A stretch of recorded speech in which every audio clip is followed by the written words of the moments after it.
Bonjour, bienvenue à Pas sorti du bois et voici la première partie de la série sur les sentiers de la hard rock.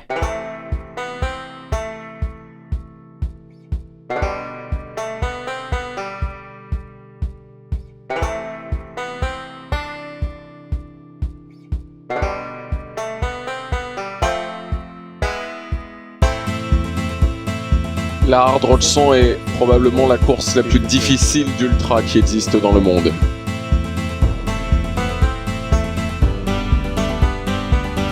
À la Hard Rock, tu fais partie de la chaîne alimentaire.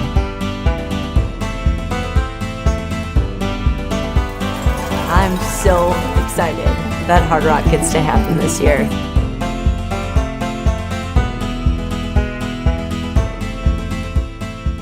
La série sur les sentiers de la hard rock est présentée par NAC, la référence en nutrition pour sport d'endurance. D'une start-up fondée à Montréal il y a quelques années, NAC est devenu l'un des plus importants joueurs mondiaux grâce à la science de l'ultra-énergie. Mais au final, l'ultra-énergie, c'est quoi? C'est beaucoup plus que le simple nom de la gamme de produits NAC. C'est le fait que peu importe le produit que vous consommez, vous aurez tout ce qu'il faut pour vous supporter puis pour éviter qu'une baisse d'énergie suive votre pic d'énergie. La technologie NAC repose sur 3 piliers. 1. Un mélange de glucides naturels simples et complexes pour éviter les chutes de sucre et assurer une énergie durable. 2.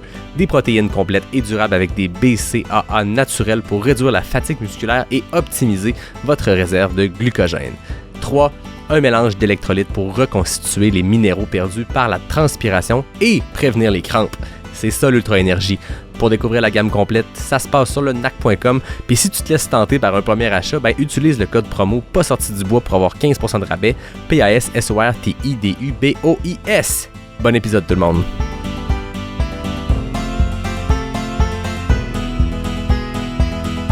You're now a hard rocker. Yeah. Yes, you're now a hard rocker. Yeah. Salut tout le monde, bienvenue à cette première partie de la série sur les sentiers de la hard rock. J'espère que vous allez bien, j'espère que vous passez un bel été. Dans les prochains épisodes, moi je vais vous amener au cœur de la hard rock, de cet événement qui est un important morceau de la culture du trail américain. C'est quelque chose de très gros, la Hard Rock Endurance Run. Avant qu'on se parle pour de vrai de la course, je veux souligner le fait qu'on amorce la série avec le 200e épisode de Pas sorti du bois. Honnêtement, je pensais jamais pogner ce jalon-là. 200 épisodes pour un projet de pandémie qui devait durer 20-25 épisodes, c'est pas trop mal. Je tiens quand même à remercier du fond du cœur toutes les personnes qui suivent le podcast, qui sont fidèles au poste le mercredi matin quand l'épisode régulier sort, ou ceux qui l'écoutent 3 mois plus tard, hein, pas de jugement. Je suis moi-même un auditeur assez retardataire d'une tonne de podcasts. Bref, je m'écarte, mais merci. C'est un projet de passion qui dure depuis bientôt 4 ans, puis chaque petit message que vous m'envoyez avec vos récits de course ou vos anecdotes ou vos questions, ça me fait vraiment, vraiment plaisir. Ce projet-là a pris des ampleurs que je croyais pas possibles, ça me touche bien gros de voir que ça plaît à du monde. Avec le temps, la communauté Pas sorti du bois a grossi puis a dépassé les frontières du Québec. C'est maintenant quelque chose comme 20% des auditeurs qui sont ailleurs qu'au Canada. C'est malade. Bref, tout ça pour dire un gros merci. Au 100e épisode, on s'était fait un premier gros enregistrement devant le public avec un programme double avec Pierre Lequien, qui est le roi du 100 000, et Anne Bouchard, que vous connaissez pour ses multiples passages au podcast. Là, pour l'épisode 200, on part sur la route dans les grosses montagnes du Colorado. Avant de se rendre à Silverton, on commence la série dans le confort de mon sous-sol à Québec. Je vous le dis tout de suite, attachez-vous pas trop à un son studio dans un environnement contrôlé parce que dès la deuxième partie, je vous amène avec moi à l'aventure dans Brousse. L'objectif de la série, c'est assez simple, vous faire vivre la Hard Rock 100 de l'intérieur à travers mon œil de fan du sport, de geek qui va suivre la course, puis à travers mon œil aussi de coureur qui va découvrir un des événements les plus emblématiques au monde. La Hard Rock, c'est une course qui existe depuis 1992, qui a d'abord été une course de fin fond de Colorado où il y avait à peu près une centaine d'ultramarathoniens aguerris qui se rendaient là-bas pour faire le tour du parcours en moins de 48 heures. Je vais vous avouer que 3 décennies plus tard, c'est pas mal encore ça. Par contre, ce qui a changé, c'est que il y a encore une centaine d'ultramarathoniens, je vous rassure, mais c'est plusieurs milliers qui tentent d'être cette centaine d'ultramarathoniens-là. C'est devenu hyper populaire. Ça vient des 4 coins du monde pour tenter de gagner une place à la loterie. Ça le grossit. Puis la course, tu fais plus juste lire les résultats dans Ultra Running Magazine un mois plus tard. C'est un événement qui est suivi de partout avec une poignée des meilleurs athlètes au monde qui partent comme des fusées en avant du peloton pour tenter d'être les premiers à embrasser la grosse roche. Parce que oui, à la Hard Rock, il n'y a pas de fil d'arrivée, il y a une grosse roche. Puis ton chrono de course, ben, il s'arrête quand tu lui donnes un bec. C'est pour cette raison-là, puis pour plein d'autres raisons que vous allez découvrir au fil des épisodes, que la Hard Rock a réussi quelque chose que peu de courses ont vraiment réussi. De un, devenir l'une des plus prestigieuses, emblématiques, compétitives courses au monde, mais deux, en conservant pleinement son identité, sa culture, ses valeurs et son côté très, très roots. Allez, Francis et les autres qui prennent des gorgées quand je dis ce mot-là, c'est le temps, roots. Pour le premier épisode, je voulais commencer ça avec un historique de la course jasé d'Escarran spécial, puis je me suis dit, ben, pourquoi ce serait moi qui ferais ça? J'ai bien beau être un geek de trail puis avoir lu des livres, des articles sur la Hard Rock, j'ai jamais mis les pieds au Colorado. Je me suis pas creusé la tête bien longtemps avant de penser à qui je devrais inviter pour être cette personne-là qui a déjà vécu la course puis qui va pouvoir vous la partager, vous dire tout ce qui est spécial à propos de la Hard Rock. C'est un gars qui roule sa bosse depuis très longtemps dans notre sport. C'est une icône du trail à l'international au tournant des années 2010. C'est un gars qui s'implique dans la communauté de plein de façons. C'est un gars qui a performé sur tous les continents puis qui a été le premier à embrasser la grosse roche à Silverton lors de l'édition 2013. Un grand champion de notre sport, mais surtout un grand homme, généreux de son temps, généreux de sa personne, avec qui j'ai eu beaucoup de fun à jaser. Mesdames et messieurs, voici Sébastien Chéniaud. Seb Chéniaud, bienvenue à Pas sorti du bois. Bienvenue, merci et bienvenue dans mon environnement. Ben oui, et puis là, tu me disais avant qu'on enregistre que de ta fenêtre, tu peux voir le toit d'une invitée que j'ai reçue au podcast il y a quelques années, il y a 2 ans, je crois, Madame Anne-Lise Rousset. Au fond, là-bas. Anne-Lise Rousset, qui est une coureuse, qui est de calibre international, et ta voisine. Voilà, et Adrien Séguré, son mari, en l'occurrence, qui est sélectionneur de l'équipe de France. Exact, qui est aussi, on l'a entendu, son nom au podcast parce que c'est l'entraîneur de Anne Bouchard, qui a été l'entremetteuse entre toi et moi pour qu'on puisse avoir cette entrevue-là. Donc, on la remercie. C'est joliment dit, l'entremetteuse. Oui, tu m'as écrit, tu m'as dit, si tu es un ami d'Anne Bouchard, les amis d'Anne sont mes amis, donc voilà, on est amis puis on enregistre. Exactement. Pour les gens qui ne te connaîtraient pas, peux-tu nous parler de toi? Moi, j'ai eu la chance de te découvrir il y a très longtemps dans un petit documentaire. Je ne sais pas si ça avait été fait où en France, un documentaire sur Anton Krupicka où tu parlais de lui, tu parlais de Joe Grant, puis c'est comme ça que j'ai appris à te découvrir. Puis après ça, j'ai découvert beaucoup plus que quelqu'un qui parle d'Anton dans un documentaire. Mais pour les gens qui n'auraient pas vu ce documentaire-là ou qui ne te connaîtraient pas, parle-nous un peu de toi, de ton parcours sportif. Moi, je vais faire simple, même s'il est long, puisqu'il a commencé, je devais avoir une dizaine d'années. J'ai été coureur d'abord en athlétisme jusqu'à 22 ans. Coureur de 800, 1500 et de 3000 steeple. Pour ceux qui aiment les chiffres, j'avais une belle VO2 max et une belle VMA. J'avais 24 km/h de VMA et 85 de VO2 max. Donc, puis aujourd'hui, ça s'est maintenu, c'est ça que j'ai entendu, la légende. Ouais, c'est exactement ça. Avec l'âge, peu importe. Et puis, en gros, j'ai fini mes études, donc j'ai dû arrêter de courir pendant quelques temps. J'ai fait mon service militaire parce que c'était obligatoire en France. Et ensuite, j'ai recommencé par de l'escalade et je suis revenu à la course à pied un petit peu comme ça. Je me suis mis au trail en 99, donc ça fait un petit moment. Et puis, j'ai progressé dans les distances sans vouloir aller trop vite. En 2000, 2001, 2002, je fais des distances 25, 30 km maximum. Et en 2003, je fais la première édition de l'UTMB, mais une des petites distances qui faisait 72 km à l'époque. Petite. Voilà. Et puis, que je gagne. Et puis ensuite, en 2004, je gagne la grande traversée des Alpes, 2 fois le Verdon aussi. Et puis, je trouve que j'ai la sensation que sur le long, ça pourrait passer. Donc, en 2005, je vais à la Diagonale des Fous pour la première fois. Et puis, je fais 3e. Ça commençait bien pour les longues distances. J'avais un pied dans l'ultra. Ouais. Donc, 2005, 2006, donc 2005 diagonale, 2006, 2007, je me casse le nez sur l'UTMB. 2008, je fais 19e. Et puis, 2009, 2e. Mhm. 2010, l'UTMB est arrêté à cause Ouais. du mauvais temps. 2011, je fais troisième avec Kylian, Iker et Miguel. En même temps, je fais troisième à Transgran Canaria, qui m'a permis par la suite de gagner 3 fois, Ouais.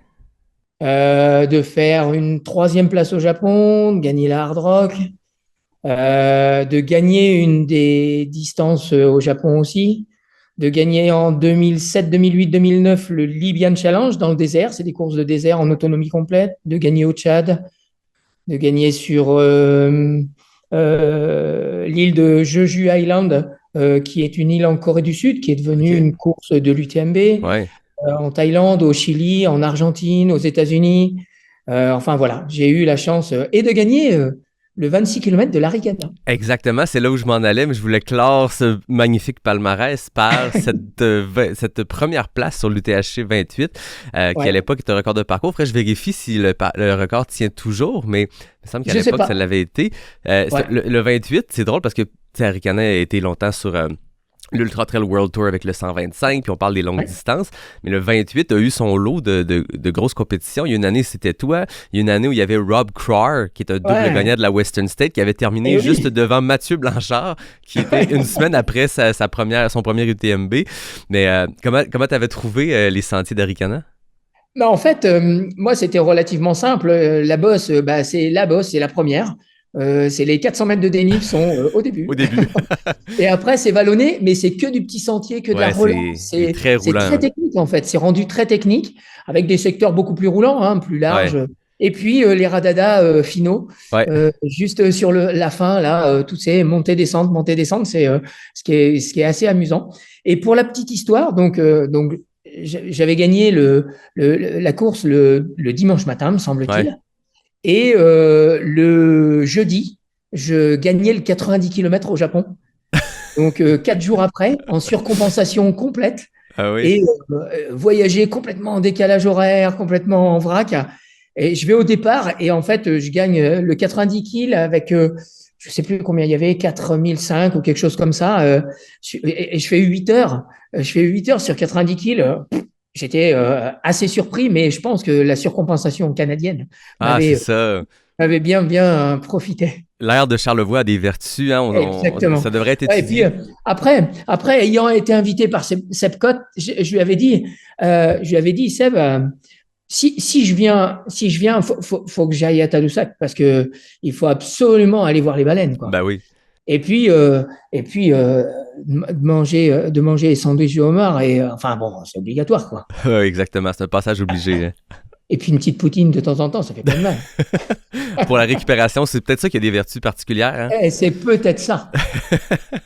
Je sais même que maintenant, et je crois que les athlètes internationaux qui vont à l'Arikana, c'est maintenant inclus la petite balade sur le fleuve pour voir les baleines. L'année passée, il y a eu des belles photos J'avais eu la chance de voir, de voir à peu près une douzaine de baleines grises, tu vois, mais vraiment assez étalées, et un beluga. Et wow. ça m'avait fait plaisir. Parce qu'il y en a tellement peu, de moins en moins. Ouais. Et voilà. Donc, j'avais été vraiment satisfait de cette belle balade. Une expérience sportive, culturelle et culinaire, je comprends. Accompagné par Monsieur Champagne. Monsieur Champagne, ah ouais. Et oui. Distance plus. Oui. Très sympa. Très chouette. Ça avait été vraiment cool. Vraiment une super connexion, super balade. Ça avait été chouette. Vraiment. Là, il va falloir revenir au Québec, Seb. Il y a des belles courses. Là. Il y a du long aussi maintenant. Là. Il y a du très long. Mais, avec plaisir.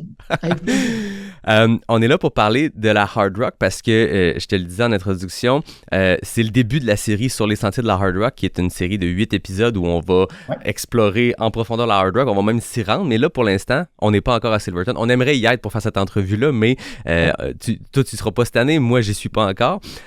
Mais je me disais, pour faire découvrir la Hard Rock, c'est pas moi qui va résumer ce que j'ai lu ou ce que j'ai pu entendre. J'ai besoin de quelqu'un qui l'a vécu. Puis j'ai tout de suite pensé à toi. Ça fait longtemps que je veux te recevoir au podcast. Puis je me suis dit, c'est l'occasion. C'est une course à laquelle tu as participé à 2 reprises. T'en parles merveilleusement bien dans des entrevues. Je t'ai entendu parler de l'ambiance Silverton, de ce qui est unique de la Hard Rock. J'ai le goût de te lancer tout de suite sur une première question un peu large, mais comment tu décrirais la Hard Rock pour quelqu'un qui écoute, qui connaît peu ou pas la course? En fait, pour une personne qui connaît pas, ou je vais réutiliser quasiment les mots qu'on a eus hors antenne, je dirais. Avec, en gros, c'est un départ à 3000 mètres d'altitude. C'est 11 cols à passer entre le plus bas à 3008, le plus haut 4003 avec Andy's Peak. Et puis, petite particularité, c'est qu'il y a, mis à part Ouré et Telluride, il n'y a pas âmes qui vivent. En fait, si, il y a âmes qui vivent, mais c'est pas celle qu'on peut imaginer. C'est pas des humains. Non, c'est pas des humains, c'est plutôt des animaux, ce qui est vraiment génial et très surprenant. Et puis, pour rajouter la petite épice qui va bien, c'est en fait, quand tu arrives là-bas, déjà, c'est assez étrange parce que tu vas faire la reconnaissance, tu te retrouves face à un ours, voilà, c'est bon, c'est assez particulier. C'est pas un Mais petit ours brun qui mange des fruits, là. C'est un oui, grizzly qui veut ta c'est les peau. fruits du Nord, mais il faut pas les croiser au coin d'un chemin, au détour d'un chemin, parce que par réflexe, ça peut vite tourner dans le mauvais sens, hein. Et puis, en fait, tu fais partie de la chaîne alimentaire parce que il y a plus gros que toi et il y a plus armé que toi, surtout quand tu vas courir sur les sentiers. Et j'ai eu la chance, en fait, du côté de Maggie Pass, de passer un petit peu de temps et de voir passer des troupeaux d'elk, des groupes, des hardes absolument, mais énormes, monstrueuses. D'avoir la possibilité de croiser éventuellement des loups gris et le nec plus ultra. Ça, je le raconterai tout à l'heure pendant la course. Mais le nec plus ultra, ça reste quand même de se retrouver avec un élan, avec un machin juste face à toi qui te calcule même pas tellement t'es petit, quoi. Ouais. Ah non, c'est ça, tu sais, comme tu dis, à la Hard Rock, tu fais partie de la chaîne alimentaire, mais c'est pas juste pour l'aspect de danger de la chose, c'est l'aspect que tu es confronté à des animaux qu'on voit pas autrement, parce que là, on est en très haute montagne, très reculé. Tu sais, c'est une course qui ressemble beaucoup en termes de profil, si on regarde juste kilomètre dénivelé à une UTMB, mais toi qui as fait les deux, je comprends que c'est deux mondes complètement, là. Ah oui, non. C'est comme si, je sais pas moi, qu'est-ce qu'on pourrait comparer qui parle aux gens. Mais de toute manière, c'est comme si on comparait une course en haute montagne au Tibet ou au Népal. Avec la Western States, par exemple, qui est beaucoup plus roulante, beaucoup plus voilà. C'est pas comparable. C'est des courses qui ont une âme différente et puis qui ont un fondement et des filières complètement différentes. Tu prépares pas du tout les choses de la même manière. Et c'est ce qui est assez étrange, tu vois, quand tu fais le ravitailleur, que tu fais Maggie Pass, par exemple, au pied de Maggie Pass, il y a un ravitaillement. Quand tu veux aller au ravitaillement suivant, pour les coureurs, c'est 25 km plus loin. Donc, c'est pas spécialement très, très loin. Il y a la montée de Maggie Pass, puis après, c'est assez roulant, c'est assez vallonné. Quand tu arrives du côté de San Juan, me semble-t-il, le ravitaillement de San Juan, en fait, tu peux pas trouver le même ravitailleur parce qu'en fait, il a 400 km de voiture à faire pour aller au ravitaillement suivant. C'est ça. Donc, c'est à l'échelle des US, quoi. Tu changes de vallée, mais en fait, il te faut 3 jours pour aller de l'autre côté, quoi. Ouais, puis je regardais, tu sais, de ravito en ravito, je regardais, moi, logistiquement, où je vais pouvoir me déplacer, voir nos Québécois qui sont là, pouvoir suivre la course, puis il y a des ravitaillements qui sont accessibles en route de gravier, puis comme tu dis, tu fais un détour de 400 km pour te rendre à un ravitaillement. C'est vraiment reculé. Tu sais, c'est une boucle qui connecte quelques villages fantômes et villages réels. On est loin d'une boucle comme on peut vivre à l'UTMB où tu es toujours à 5 ou 6 km. C'est ça, tu es toujours à 5 ou 6 km de la civilisation. Là, tu es complètement perdu. Puis je pense que pour les coureurs, c'est quelque chose qui doit être extrêmement stimulant d'être seul face aux éléments, mais qui peut quand même être inquiétant, épeurant. Ça peut être perturbant parce que tu vois, autant tu fais la course, c'est une chose, tu es en course, il y a des secours, il y a tout un tas de choses. Autant tu le fais en reconnaissance, bah, tu es tout seul. Ouais, c'est ça. Et quand on l'a fait avec Joe la deuxième année, 2014, on était allé faire 12 sommets tu sais, de Nolan. Ouais, le En Norland fait, 14. voilà. Et, et on était allé faire 12 sommets. Déjà, on avait fait un sommet à 4007 là, du côté de. Comment c'est? Je ne sais plus quelle ville, comment ça s'appelle. Mais en redescendant, en fait, on était quasiment au sommet. On est arrivé au sommet, on est redescendu. Et là, il y avait une belle crotte d'ours qui avait été posée, qui était toute fraîche, enfin toute chaude encore. Et là, tu te dis, oh merde, parce que là, ça te ramène les pieds sur terre et tu te dis, bon, je vais pas rester parce que non, je vais pas rester. Il est Tout pas loin, simplement. là. Ouais, ouais. Mais d'ailleurs, j'ai une belle anecdote parce que en 2013, Joe était là. On a fait 80 km ensemble avant qu'il ait des petits coups de fatigue.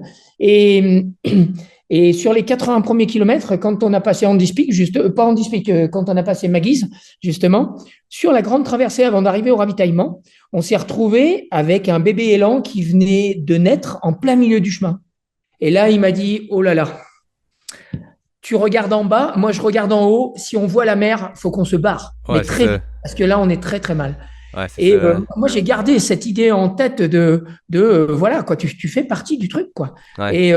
Et c'est encore plus flagrant dans ce type de situation parce que voilà, c'est juste extraordinaire. Tu racontes ça à des gens en France ou en Europe, ils te disent ouais, enfin c'est romancé entre guillemets, mais non, Ouais. non du tout.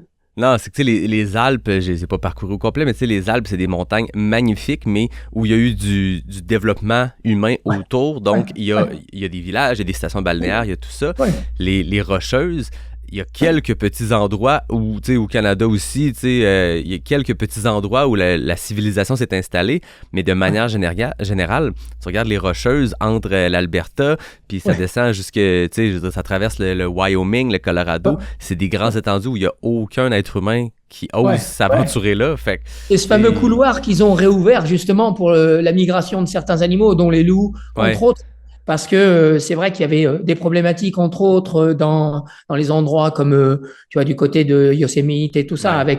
avec les populations de cerfs et tout ça. Et ils ont réouvert ce couloir, mais c'est pas pour rien, hein. C'est parce qu'il y a Mhm. personne. Non, c'est ça. Il y a quelque chose de particulier aussi avec la hard rock, au-delà du terrain sur lequel ça se déroule, au-delà de la course elle-même, c'est la culture, les hard rockers. Première chose qui me vient en tête, la course, ce n'est pas une race. T'sais, en anglais, on va souvent Non, dire une race, non, une course, non, là, ils appellent ça non. une run. C'est la Hard Rock Endurance Run. On Ouais, parle, on parle jamais de gagnants, on parle des first finishers. ouais. Qu'est-ce qui explique tout ça? Comment tu vis, comment Moi, tu je l'as pense vécu, cette que culture-là? c'est déjà une épreuve très particulière en elle. Tout simplement, il y a 140 dossards, il y a à peu près 5500 tickets dans l'urne. Donc voilà, c'est sélectif, hein, bon, c'est clair. Moi, j'ai eu la chance d'être pas tiré au sort tout de suite. Quand, en 2013, lorsque je fais la course pour la première fois, je suis tiré au sort sur la liste d'attente. OK. Je suis à peu près 10 ou 12, je crois. Et puis, début juin, je passe premier sur la liste d'attente. Et j'ai mon dossard le 12. 12 Non, juin. non, non, non, j'ai mon dossard le 4 juillet, le jour de la fête nationale américaine, pour le départ le 12. Aïe, aïe. Mais alors, ça aussi, c'est pour l'histoire. Je reçois un coup de téléphone aux alentours du 15, à peu près 15 juin. Un coup de téléphone particulier parce que c'est Scott Jurek qui m'appelle, Ouais. qui a gagné 7 fois à la Western, Une fois la hard rock. une fois la Hard Rock, qui a le record, Ouais. et puis qui a aussi gagné 2 fois la Vallée de la Mort, hein, Mhm. Death Valley, etc., etc. Et il me dit, Seb, faut que tu viennes, t'es premier sur la liste d'attente, ça va le faire. Je sens que ça va le faire, et en fait, je voudrais être ton pacer. Est-ce que tu connaissais Scott? Scott, oui, oui, Ok, oui, vous vous connaissez déjà bien. on avait fait déjà 4 ou 5 tours du Mont Ok, Blanc ensemble. ok. Et puis, on avait fait les recos, etc. On avait fait connaissance à plusieurs reprises. Et puis, on avait vraiment passé des super moments ensemble. Et je lui dis, mais tu penses vraiment que ça va faire? Il me dit, oui, et ça va faire, faut que tu viennes. Et donc, je prends un billet d'avion sans certitude, sans dossard. Et donc, le jour de la fête nationale, donc j'ai mon dossard 151. Et là, il me dit, quel secteur tu voudrais, entre-temps, j'avais été faire la reconnaissance, il me dit, quel secteur tu voudrais, sur lequel tu voudrais que je te suive? Je lui dis, je sais pas, moi, les 80 derniers kilomètres, par exemple. Il me dit, là, va vraiment falloir que je me prépare alors. Ah ouais, c'est ça, hein? Et en fait, on a fait une course commune qui était extraordinaire. Ouais. Extraordinaire. C'est un des plus beaux moments de ma carrière de coureur parce que quand on rentre dans Silverstone le matin, il me dit, à l'époque, je faisais des Get Ready For en trail, Get Ready For Trail pour aider les gens à s'entraîner. OK. Et il me dit, là, en gros, en américain, il me dit, là, on a écrit Get Ready For Trail, je bats le record de la hard rock. Ah ouais. Et je regarde la montre et en fait, on battait le record d'une demi-heure, le sien. Ah ouais. Il m'avait aidé tout le long pour ça. C'est malade. C'est là que tu ressens le côté trail. Tu sais, Scott Jurek, c'est quelqu'un qui a eu énormément de succès. Puis on l'a vu juste l'année suivante, après avoir remporté 7 fois la Western State.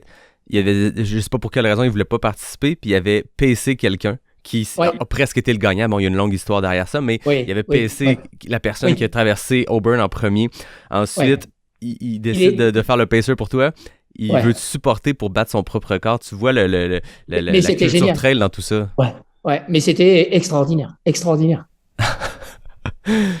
Puis, comment tu décrirais l'ambiance à Silverton, tu sais, dans les jours avant la course? Alors, ce qui est génial, c'est que ça concentre énormément de forts coureurs, de très forts coureurs. Je me souviens, moi, il y avait Dakota qui était là, il y avait tout le monde, quoi. Il y avait quasiment tout le monde. Il manquait peut-être Kilian à l'époque. Et c'était à peu près tout. Et encore la deuxième année, il y avait Kaburaki qui était venu du Japon. Et en fait, ce que j'adorais, c'était la semaine avant. La semaine avant la course, j'adorais parce que c'était quasiment organisation de barbecue tous les soirs chez l'un, chez l'autre, et tout le village vivait ensemble. Pour les gens qui connaissent pas Silverstone, il faut s'imaginer, il y a une rue bitumée. Le reste, c'est des pistes en terre. Il y a des diligences, il y a encore un train à vapeur. Enfin, voilà, on est dans le Far West. C'est l'Ouest. C'est absolument extraordinaire.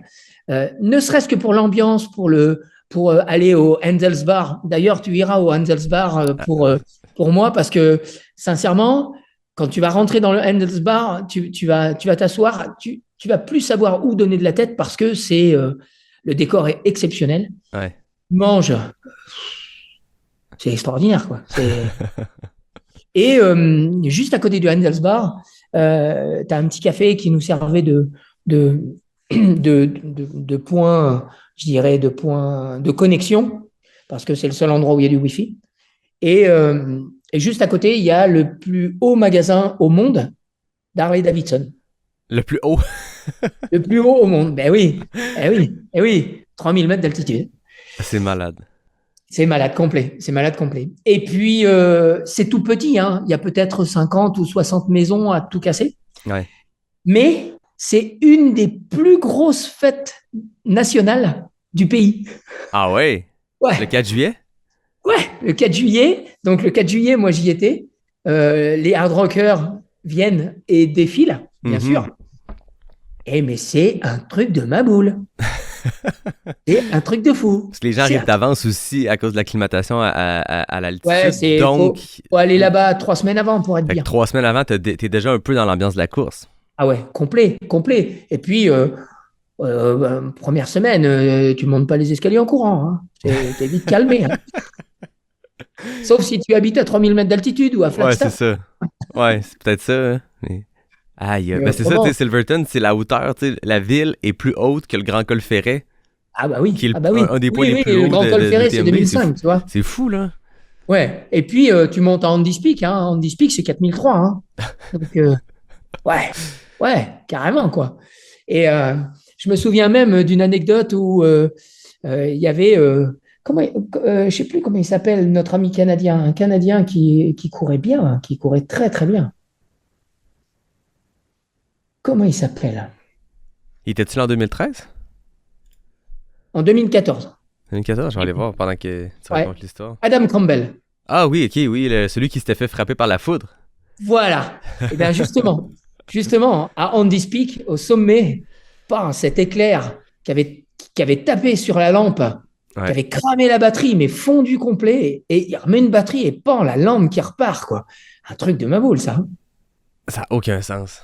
Ça n'a aucun sens. C'est des histoires qu'on n'entend Exactement. pas ailleurs, tu sais, Non. c'est unique, puis c'est un regroupement aussi, je pense que ce qui rend la course spéciale aussi, c'est tout petit, tu le disais, 140, 150 coureurs, Ouais. mais Ouais. ça regroupe que des experts du sport, puis là je parle pas d'élite puis de performance, je Non. parle vraiment du fait que pour se rendre sur la ligne de départ de la Hard Rock, tu sais, les Américains disent souvent c'est une postgraduate, là, c'est une course pour les doctorants en ultra, parce que, mais de un, faut que tu complètes des courses extrêmement difficiles et relevées, donc si tu as terminé, je sais pas, si ça t'a pris 8 ans, 10 ans à être pigé, ça veut dire que tu as terminé au minimum 4 ou 5 des ultras les plus difficiles au monde. Tu regardes la liste de courses qualificatives, il n'y a rien de facile là. Donc, c'est des gens qui arrivent là, qui sont tous et toutes des experts du trail, peu importe la vitesse. Donc, ça amène une expertise au sein de la course. Ça amène des gens qui, tu sais, je veux dire, quand tu le dis, 3 semaines d'avant, les gens sont déjà là en train de s'acclimater. Il y a de l'échange, il y a quelque chose de spécial. Là. C'est comme une convention d'experts en trail. Là. Tout le monde se connecte direct, quoi. Ouais. Et ah ouais, tiens, il arrive là à tel moment, machin. Et puis tu cuisines, pas, tu sors sur le fronton de la maison, toc, il y en a un qui arrive, pof, tu bois une bière, tu discutes, tu manges un morceau, enfin c'est hyper, enfin c'est vraiment la sensation que t'es coupé du monde, quoi. T'es coupé du flux, en fait, de monde, de tout ce que tu peux. C'est pour ça que je te dis, en 2013, ça a été particulier parce que déjà, je gagne la deuxième fois que je gagne le Transgran Canaria en début d'année. Après, je vais au Japon, là, je prends une claque monumentale. Hein. Je prends une claque culturelle. Hein. Wow. Les gens, la gentillesse, l'environnement, enfin, tu sais, le truc improbable, quoi. Tu te dis, ça existe que dans les livres. Et en fait, tu prends une claque même visuelle. Hein. J'ai des images aussi bien dans mon téléphone que dans la tête d'être monté au Fuji avec Kaburaki, de m'être connecté à des moments de quiétude et de tranquillité, de vibration incroyables. Et puis,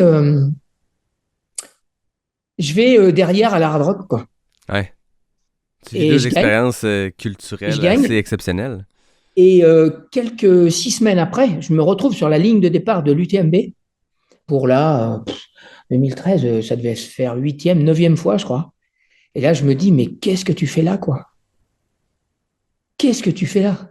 En fait, je me sentais pas du tout à ma place parce que j'avais vécu 3 choses vraiment, mais avec d'autres vibrations. Ouais.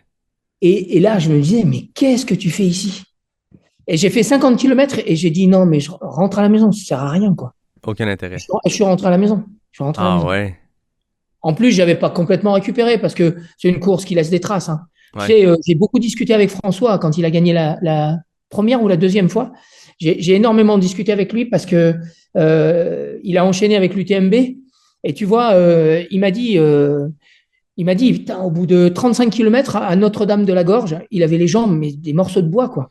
Ouais. Il n'avait pas récupéré ni rien. Alors, cette année-là, il gagne quand même. Hein. Il gagne quand même. J'ai fait beaucoup de kilomètres avec lui. J'ai fait tout le final. J'ai fait toute la descente. Et en fait, quand j'ai eu cette connexion avec lui, il m'a dit, ouais, non, enchaîner les deux, c'est jouable, hein, c'est faisable. Hein. C'est la preuve, c'est qu'il l'a fait. Mais il me dit, mais putain, 6 semaines pour récupérer, c'est. Ouais. Et quand je vois ce qu'a pu faire l'année dernière Courtenay. Ah, tu rajoutes la Western State dans le mix, puis la diagonale l'automne précédent. Bon, là, la récup est longue, mais ça demeure que On avait vu personne enchaîner Hard Rock et UTMB avec grand succès jusqu'à ce que... Bon, Après, je pense que aussi bien intérieurement, vu le chrono qu'elle fait, elle a été en souffrance. Oui, on l'a vu que ça a été très difficile, puis la deuxième a failli la rattraper. Si la course avait 10 km de plus à l'UTMB, je pense que Courtney se faisait dépasser. Elle était vraiment dans le dur, parce que moi, je suis désolé, mais pour moi, c'est un beau challenge personnel, mais faut pas le rendre aussi anodin que ça. Ouais. C'est pas du tout anodin. C'est pour des extraterrestres comme Kylian, comme elle, tu vois. Ouais. Ça s'adresse pas à tout le monde. Non, c'est ça. Ah non, c'est un enchaînement, c'est 6 semaines pour récupérer d'un ultra. Ouais. Peu importe l'ultra, peu importe l'objectif, c'est énorme. Hein? L'année où je fais deuxième à la diagonale, l'année où je fais deuxième à l'UTMB, je pars à la diagonale, donc 6 semaines après, double fracture de fatigue du péroné. Mm-hmm. Voilà. Ça a résumé assez bien l'histoire. Ça résume bien le risque que ça peut poser d'enchaîner rapidement 2 courses de ce calibre-là. Là. Exactement. Tu as participé 2 fois à la Hard Rock. Première fois en 2013, pigé à la dernière minute. Une victoire, tu l'as dit, avec un record du parcours, 24h25 sur la boucle anti-horaire, c'est ça? Oui. L'année suivante, en remportant la Hard Rock, tu es la seule et unique personne avec la gagnante féminine. La première finisher, pour reprendre les mots de la Hard Rock. Exactement.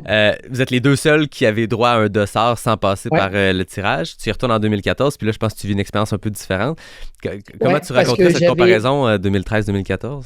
En fait, j'avais une mononucléose. Ah ouais? Et j'ai voulu quand même prendre le départ parce que c'était... Voilà. Et j'étais vraiment bien jusqu'à du côté de Chapman, au pied d'Andy's Peak. Ouais. Et j'ai vraiment pas pu aller plus loin, quoi. Ouais. Mais c'est pas grave, hein. C'était une expérience, c'était un apprentissage différent. De le vivre dans les 2 sens, est-ce que tu vois des différences? C'est quoi la différence quand on approche la course après l'avoir faite d'un sens puis d'y aller de l'autre? Le dénivelé est le même, tu pars et tu reviens au même endroit. Ouais. Parce qu'on entend souvent que, avant que François détruise le record du parcours anti-horaire, on entendait beaucoup que le sens anti-horaire était plus difficile, qu'il était plus lent. Comment on l'explique, ça? Je pense par le final, en fait. Mm-hmm. Parce que c'est plus courant dans l'autre sens. Il y a un sens qui est plus pas plus facile, mais plus courant. Ouais. Et ça le rend pas plus simple. Hein. Ça le rend pas plus simple, mais je pense que ça le rend plus facile à digérer. OK. Les grosses buttes, t'es descends et donc les montées qui sont un peu moins abruptes, dans le sens horaire, tu sont courables. Ouais, parce que quand tu montes à ma guise par l'autre côté, dans le sens inverse, donc dans le sens dans lequel nous on le faisait, c'est faux plat montant, mais ça court, quoi. Ouais. Ça court. Et puis après, il te reste un gros coup de cul avant de redescendre vers l'arrivée. Ouais. L'autre côté, c'est plus vallonné. Chapman, tout ça, c'est plus vallonné. C'est pas. Et puis dans le sens le plus rapide, tu attaques, tu vas direct au bout de 3 miles, tu vas mettre les pieds dans l'eau, quoi. Ouais. Et surtout le début, à partir de la rivière jusqu'à après, c'était les pieds dans l'eau tout le temps. Et ça conditionne vachement la suite, quoi. Ouais, on voit souvent les photos de début de course, c'est toujours les traversées de rivière, il y a des photos assez épiques où il y en a juste aux aisselles. Là. Ouais. Et je me souviens, une année, il y avait Nerea Martinez qui avait un dossard. Team Salomon à l'époque, et toute petite, un tout petit bout de bonne femme. Et puis, quelques jours avant, pour le brief, quelques jours avant la Hard Rock, la rivière, elle était haute, quoi. Et c'était pas une corde qu'il fallait mettre, c'était quasiment une passerelle, quoi. Et puis, elle pose la question à Dale. Elle dit, mais là, l'eau, elle est haute. Moi, elle en avait aux épaules, hein, tu vois. Elle dit, mais comment je fais? Il lui dit, tu t'assieds sur le bord et tu attends que ça baisse. Aïe, aïe. Eh oui. C'est ce qu'elle a fait? Non. Non? Elle s'est accrochée au premier qu'elle a trouvé. Exactement. Sur le dos de François Den, ça va bien, je pense. Ouais, là, tu touches même pas l'eau, là. Même pas les pieds. Ouais, c'est ça. T'es un athlète du sport qui a fait sa marque, il n'y a pas de doute là-dessus. T'es aussi un observateur du sport. Tu prends part à la communauté trail de plein de façons. T'es impliqué dans la couverture de l'UTMB. Tu suis le sport, on t'a vu. Il y a eu des documentaires sur toi et il y a eu des documentaires où t'es commentateur du sport. Est-ce que toi, t'as participé, t'as vu à ce déploiement international-là de la Hard Rock? Tu sais, quand la première fois que tu l'as fait, il y avait Julien Chaurier qui l'avait remporté, puis sinon, c'était que des Américains. C'était une course typiquement américaine. Depuis, c'est devenu... oui? Juste pour la petite histoire, Kylian s'était présenté au tirage au sort 4 fois déjà. Oui, c'est ça. Et la 5e fois, il a été accepté dans le milieu des hard rock. Ouais, c'est ça. Est-ce que tu sens qu'il y avait ce côté-là un peu protectionniste de pas nécessairement ouvrir les vannes puis accueillir plein d'internationaux? Puis, moi, ce que je trouvais beau, c'est que le parc avait été créé après la course. C'est-à-dire que le parc, quand il a été un des parcs nationaux américains, lorsqu'il a été créé, ils ont intégré la course. C'est-à-dire qu'en gros, la course était là avant le parc. Et donc, ils ont dit, on pourra, sauf saison particulière, et il y a eu des hauteurs de neige. Il y a des 2 éditions annulées pour la neige.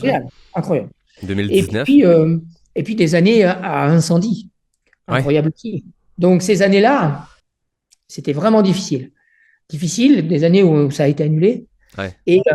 Et donc, je trouve que c'est aussi ça qui fait la hard rock. C'est ça qui fait l'histoire de la hard rock. C'est le fait que tu fais partie de la chaîne alimentaire. Le milieu est immense, géant, incroyable. Et puis, la nature décide. Ouais. Si elle veut, laisser passer ou pas. Exact. Et ça, c'est encore un niveau supplémentaire. Ouais. Sens-tu qu'avec ce déploiement international-là, l'arrivée des Néo-Zélandaises, des Européens, des Espagnols, sens-tu que la Hard Rock a conservé son identité, sa culture? Oui, parce que le tirage au sort, il ne faut pas se le cacher, a un peu évolué. Ouais. Dans le sens où, moi, quand je l'ai fait, quand on l'a fait avec Kylian, on n'avait pas de passe-droit. Non, moi, j'avais Eurosport qui proposait un documentaire pour me suivre. Et Dale, rien à foutre. Ouais, c'est ça. Je m'en fous, quoi. Pas de passe-droit. Non. Et après, ça s'est un peu détendu. Ouais, maintenant, il y a 10 places qui sont distribuées. Voilà. Et puis, il y a eu 4 ou 5 dossards pour les élites qui étaient un petit peu, pour moi, logique. Parce que c'est ce qui faisait l'histoire aussi de la hard rock. Ouais, puis tu sais, ça n'enlève rien à la course d'avoir peut-être un peu plus de prétendants à la victoire, parce qu'il y avait des éditions, tu sais, dans les années 90, début 2000, où tu avais 1 ou 2 personnes qui pouvaient vraiment pousser, qui étaient considérées, disons, comme des élites internationaux. Donc, tu sais, le niveau de compétition était bien, mais là, maintenant, on voit quand même un niveau de compétition qui est plus grand de par ces 10 places-là. Plus, il y a un tirage au sort, il y a plein de gens qui tentent leur chance, puis ils doivent être pigés aussi, mais il y a quand même un 10 places que Dale se permet de distribuer. Puis c'est pas nécessairement pour des athlètes élites, c'est pour des gens qui, lui, considèrent qu'ils méritent une place. Donc, on a un peu de tout, mais ça fait qu'une édition comme cette année, on a quand même un beau plateau. Là. Ouais. Est-ce que je peux oser te demander le jeu des prédictions? Veux-tu t'y prêter pour aujourd'hui? On peut. Cette année, on sait que du côté des hommes, on a François Den qui revient après une victoire et une 2e place derrière Kylian. On a Zach Miller qui va avoir son baptême de la Hard Rock après avoir fini 2e à l'UTMB l'an dernier. Ludovic Pommeret qui était... je n'ai plus besoin d'introduction. Homme d'expérience. Un homme d'expérience. Ce genre de parcours-là, ce genre de course-là, je pense que c'est bien pour lui. Ouais. Jason Schlarb, qui l'a déjà remporté avec Kylian. Toi, ta lecture quand tu regardes ça? Eh bien, moi, j'aimerais faire un pronostic. Ludo François Zach. Ludo premier? Ah ouais. S'il arrive à bien se préparer, qu'il n'a pas de problème de tendon, etc. Il a l'expérience. Puis c'est le genre de course qui lui va bien. T'sais, on l'a vu remporter la Diagonale des Fous il y a 2 ans. On oublie l'âge. Là, il a fait une course de maître. Hein. Ah ouais. Non, mais Une bonne acclimatation, les tendons qui vont bien, tout. Moi, je pense. Intéressant. Ouais. Côté féminin, on a Courtney qui revient après 2 victoires. On a Camille Bruyas qui... Alors, on aura une troisième. Ouais, pour toi, il n'y a pas de question là-dessus. Oui. Elle n'a pas Western State 3 semaines avant. Elle n'a pas Western En vivant à State. Flagstaff, ça pose, voilà quoi, ça pose le débat. Elle n'a pas besoin de faire d'acclimatation et elle a une telle marge de manœuvre. Ouais, Mis à part blessure, bien sûr. exact. On a quand même Camille Bruyas et Katrina Hartmut. Camille Bruyas la française, Katrina la suisse qui vont Pour les qui places seront pas d'honneur, loin. oui. Oui, pour les places d'honneur. Fait que pour toi, il n'y a pas de question. Fait que Ludo et Courtney seront nos premiers finishers. Ouais, je pense cette année, ça serait bien. Ouais, ben, j'aime ça. J'aime beaucoup ça. Seb, merci beaucoup. Ça a été un grand plaisir de discuter avec toi, de découvrir la Hard Rock avec toi. On est à quelques jours du départ, au moment où l'enregistrement va paraître. Tu nous as mis dans l'ambiance du Far West américain de Silverton, de ce qui est spécial à la Hard Rock. Merci beaucoup de ton temps. Ah ben, c'est avec plaisir. Et puis, je suis ouvert pour raconter d'autres histoires. Hein. Ah ben écoute, ça, c'est pas tombé dans l'oreille d'un sourd. On aura certainement l'occasion. Tu vas me voir revenir de la Hard Rock avec une proposition de prise 2. Tu vas voir, Seb, je pense qu'on pourra avoir beaucoup de plaisir. Avec plaisir. Surtout si à un moment donné, tu passes par le Québec pour venir découvrir nos belles montagnes une fois de plus, puis on pourrait se faire ça en vrai. Et puis j'ai Anne et tout son petit entourage qui me manque. Donc, c'est des choses qu'il faudra que je finisse par faire de toute manière. Ben exactement. Un petit tour par Bromont. Ensuite, il y a la Gaspésie. Il y a des belles choses à aller voir. Ben oui, c'est ça. La Hard Rock a son côté particulier, les hautes montagnes, les parcours difficiles. Mais là, il y a l'Ultra Trail des Chic-Chocs qui arrive cette année, en 2024, avec un 170 kg qui... 10 000 mètres de D+, dans des sentiers extrêmement techniques. Une belle balade. Ouais. Je lance ça dans l'univers. Ça fait un beau voyage. Ben oui, exactement. En tout cas, on sera là pour t'accueillir, puis nous, on se reparle très bientôt. Merci de ton temps, puis bonne Hard Rock à toi. Allez, avec plaisir. Amusez-vous bien. Salut, Seb. Salut. J'espère que vous avez eu autant de fun à écouter ma jasette avec Seb que j'en ai eu à l'interviewer.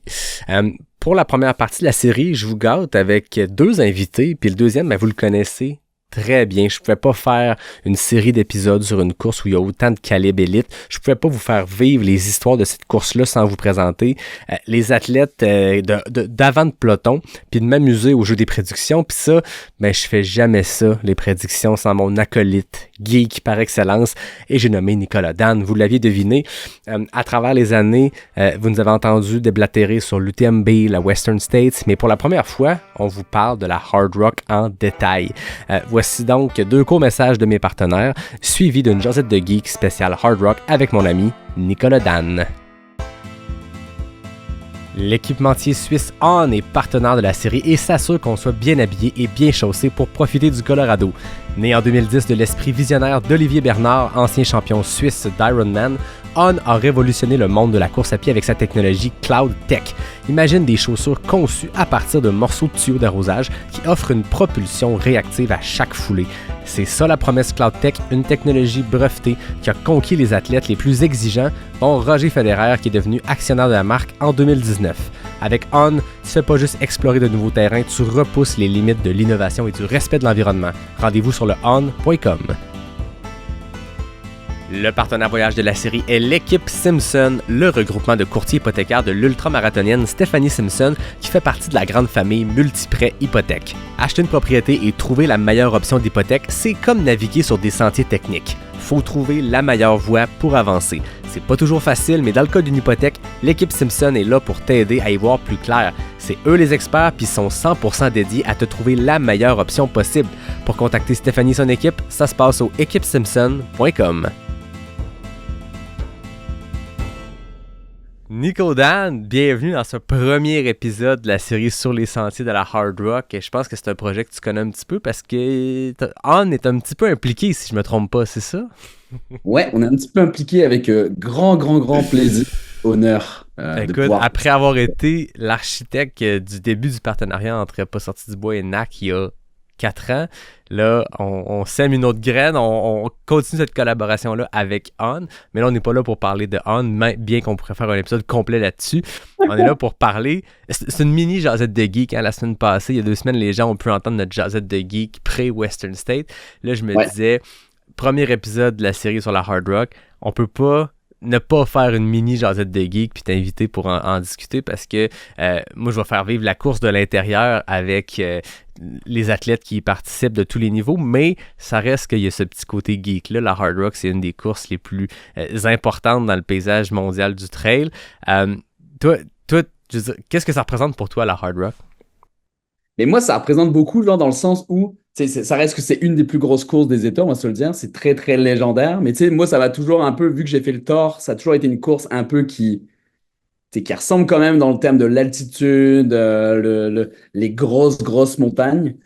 C'est sûr que c'est sur une liste que j'aimerais faire à un moment donné, parce que c'est quand même des gens qui ont gagné ça de manière légendaire. Mais c'est aussi les ravitaux, tu sais, les ravitaux avec genre les Joe Grant, avec les shots de Fireball, etc. Je pense que c'est quand même dans les listes de pas mal de gens qui suivent la trail aux États, là. Ouais. Je sais que c'est quand même très, très, très difficile d'aller dedans. Exact. Mais là, on a la chance d'avoir un de nos amis qui le fait. C'est quand même très, très cool et ça va être nice à suivre. Ben oui, exact. On en parlait la semaine passée, quand on en parlait quand on s'est vu à la IPA Fun Run parce que il y avait Éric Megui qui était sur place à la IPA Fun Run et il y avait Richard Turgeon, fait que nos 2 Québécois de l'Hard Rock étaient là. Je sais pas si le terrain de la Naudière les ont préparés pour ce qu'ils attendent dans les montagnes des Rocheuses du Colorado, mais ils étaient là puis on a jasé de la Hard Rock, bien sûr. J'ai goût de te lancer. Commençons avec les femmes. On le sait, la Hard Rock, contrairement à la Western State, c'est pas le top 10 qui obtient sa place pour l'année suivante, c'est le top 1 homme et le top 1 femme. Il n'y a pas de gagnant à la Hard Rock. Il y a un premier finisher parce que c'est pas une race, c'est une run. Mais ça reste que on peut dire gagnant-gagnante, là, sinon on va passer l'épisode à essayer à se corriger. La gagnante de l'an dernier, et en fait des 2 dernières éditions, Courtney Dauwalter, sera de retour pour une 3e année consécutive sur la Hard Rock. Bon, elle est la détentrice du record du parcours dans les 2 sens. L'an dernier, elle a établi un nouveau record du parcours anti-horaire, même si elle est à 3 semaines après la Western State, qu'elle avait complètement fracassé. On en avait parlé longuement, toi et moi, probablement une des plus grandes performances de l'histoire du sport à la Western State. Et 3 semaines après, elle remet ça, puis non seulement elle établit un nouveau record dans le sens anti-horaire, qui est connu comme étant le sens un peu plus lent. On en parlait avec Sébastien Chéniaud plus tôt dans l'épisode, mais elle a aussi battu le record overall parce qu'avec son temps de 26h14 c'est le meilleur temps de tous les temps qui battait son propre record du sens horaire. Là, elle arrive avec l'objectif probablement de remporter encore une fois, mais avec pas la Western State 3 semaines avant, donc sur des jambes probablement beaucoup plus fraîches, dans le sens horaire qui est un sens qui est plus rapide. Bref, Courtney sera à surveiller sans surprise à la Hard Rock. Cette année, elle a terminé première au Fuji 100, donc un 100 miles au Japon. Elle avait fini 3e overall. C'est complètement débile ce que cette fille-là fait. C'est quoi ta lecture, toi, de Courtney à la Hard Rock cette année?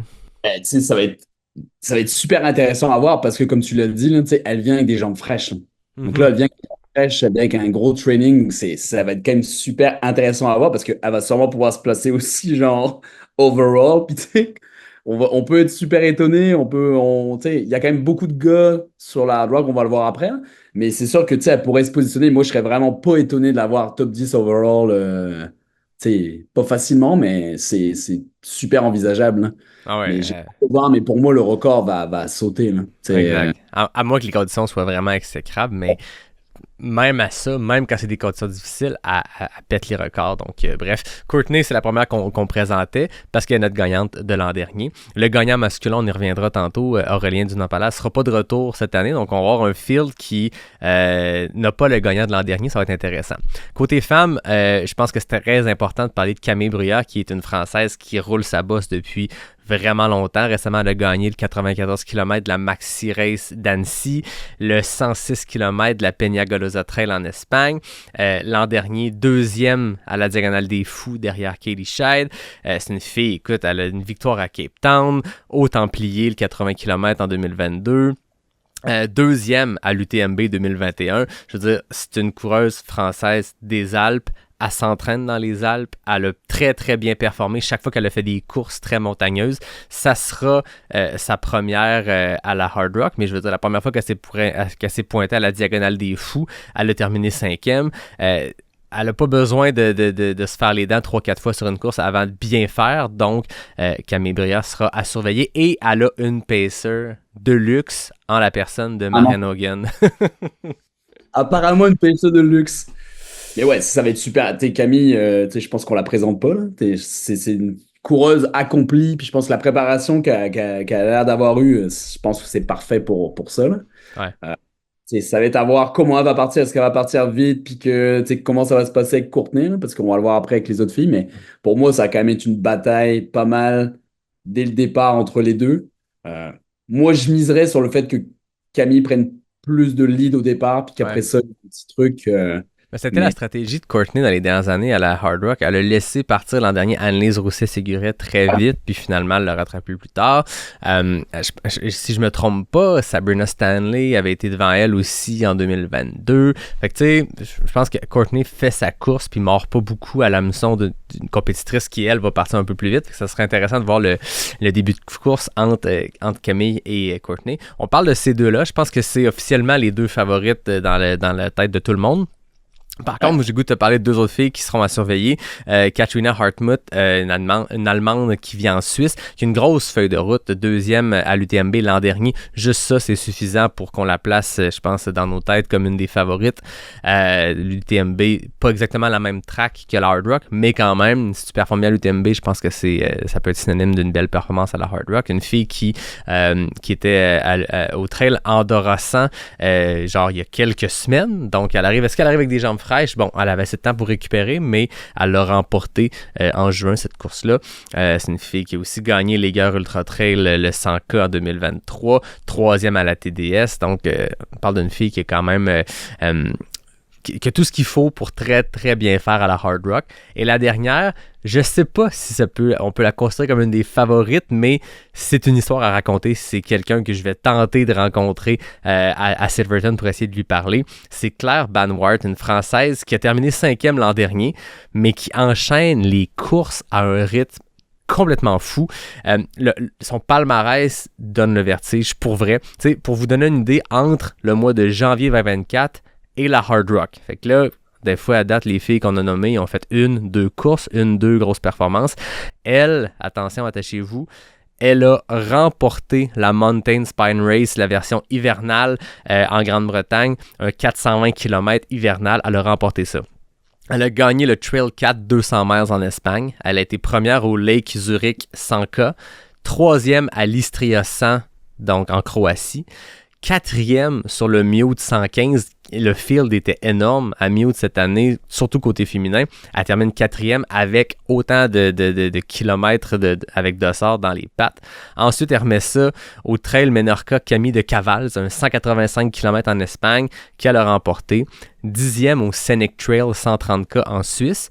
En ce moment, à l'heure où on enregistre, elle est sur la Long Trail aux États-Unis, un 420 km avec 20 000 mètres de dénivelé positif, à peine quelques jours après avoir fait le Tao 200 miles, malgré tout ça, une déchirure à l'adducteur. Et, bon, ça semble pas la ralentir parce qu'elle va faire le QMT 100 000 à Québec une semaine, en fait 6 jours avant la Hard Rock. Donc, je sais pas si elle est humaine. Bon taper, ça, quand même. Ouais, quand même, hein? Fait que c'est quelqu'un qui enchaîne les courses à un rythme complètement fou. C'est une athlète NAC. Mais je pense qu'on peut pas ne pas dire qu'elle n'est pas surveillée. Je veux dire, l'année passée, avec un volume comparable, avec autant de grosses courses, elle avait terminé 5e à la Hard Rock. Là, je veux dire, on en a parlé tantôt. Elle arrive sur Mute, qui était probablement sa course la plus compétitive, sans rien enlever à toutes ses courses qu'elle a faites avant.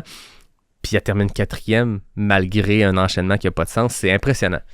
Tu sais, genre, ça va tout dépendre. C'est les conditions. Je pense que c'est quand même une athlète qui a l'habitude d'avoir des conditions assez dégueulasses. Tu sais, on va le dire, la course en Grande-Bretagne, la Mountain Winter Space Race, là, c'est genre horrible, les conditions. Donc, si ça arrive que ça soit vraiment défavorable, tu sais, ça peut être quelqu'un qui peut se hisser facile, tu sais, sur le podium déjà. Ouais. Mais on ne peut pas, tu sais, être dans la victoire finale, mais... Exact. Mais c'est vrai que c'est impressionnant la manière qu'elle est capable de récupérer. Tu sais, ça me fait penser un peu à Luca Papi dans ses belles années. Là. Ouais. Ah ouais, qui Genre, enchaînait à n'importe rythme quoi, fou, là. ouais. Donc ça va être Euh, intéressant à voir.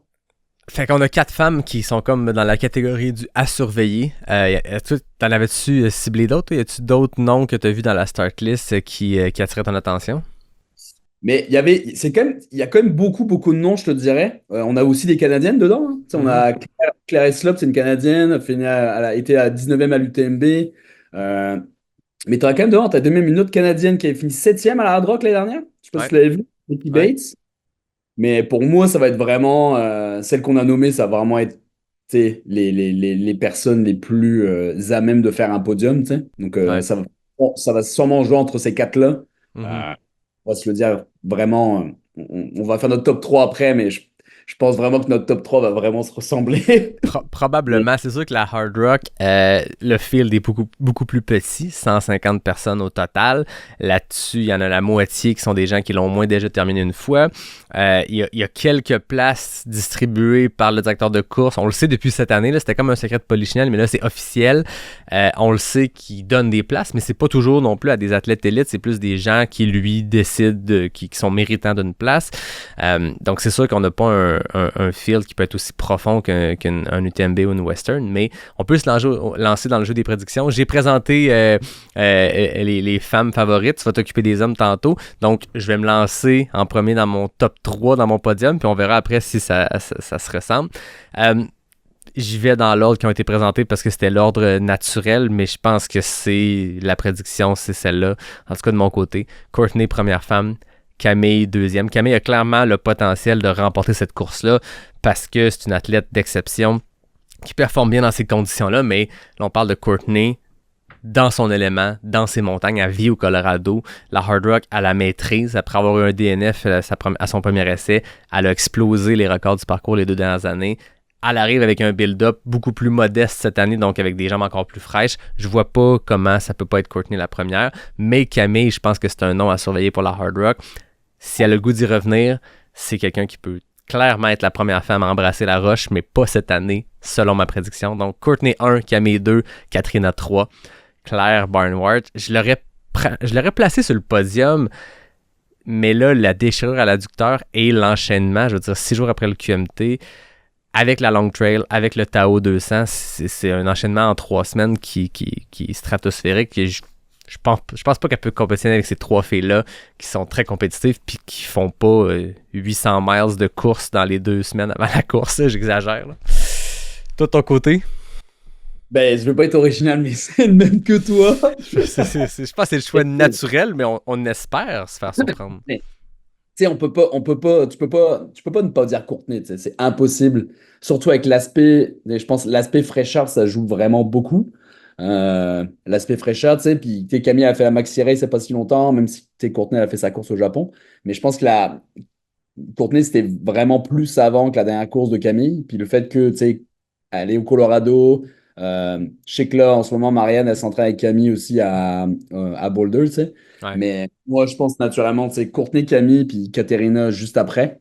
Mais tu sais, moi, j'ai pas vu que c'était le pacer de Courtney, par contre. Est-ce que ça va être son chum? Est-ce que c'est quelqu'un d'autre? Mais tu sais, Mais le faire fait court pas de d'avoir. pacer.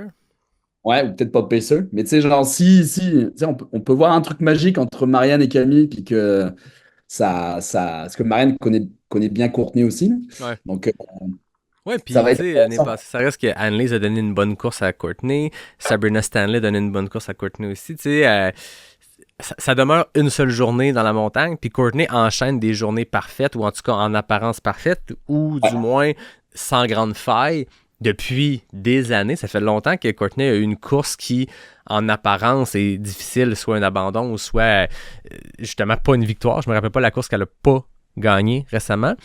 Mais elle est humaine malgré ce qu'on peut penser. Ça peut être une journée plus difficile pour plein de raisons.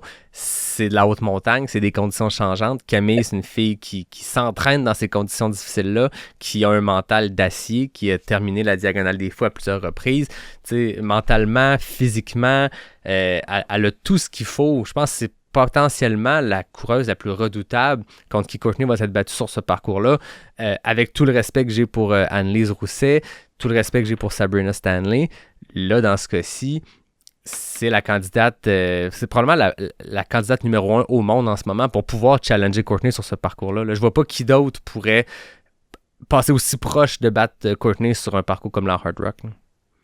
Ça va être intéressant et très excitant à suivre. Effectivement. Fait qu'on a le même top 3, il y aura pas de compétition là entre toi et moi, on pourra pas être stressé de savoir lequel va battre l'autre. Pas là-dessus, en tout cas. Les gars, c'est là qu'on va voir. Il y a peut-être des trucs, on va voir. Ça peut être intéressant. On a quand même un field plus profond aussi. Plus d'hommes qui pourraient challenger le podium. Veux-tu te lancer? Mais oui, on va présenter les gars. Donc, les gars, il y a quelqu'un que vous connaissez, je pense, pas mal. C'est un gars qui a gagné, je pense, l'UTMB quelques fois. Monsieur François Den. Tu sais, La légende.